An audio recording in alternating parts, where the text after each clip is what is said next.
দক্ষিণ কেরানীগঞ্জ থেকে হাজার হাজার লোক আমরা এসে উপস্থিত হচ্ছি এবং আরও আসছে।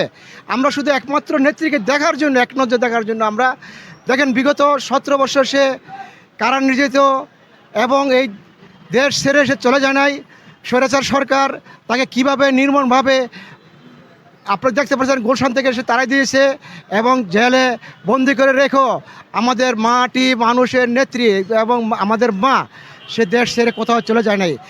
তার জন্য আমরা আন্দোলন সংগ্রাম করে রোডে আমরা প্রচুর আন্দোলন করেছি। স্বৈরাচার সরকার তাকে চিকিৎসার জন্য বিদেশ পাঠাতে দেয় নাই এবং এই জনগণ, দেশের জনগণ আমরা তাকে এই স্বৈরাচার হাটে আমরা আমাদের নেত্রীকে বিদেশ চিকিৎসার জন্য পাঠাইছি।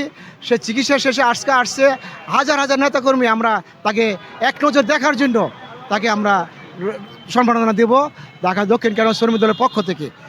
আমরা তার অপেক্ষায় আমরা আসি, হাজার হাজার লোক আসছে এবং আরও আমরা আসছি এই বলে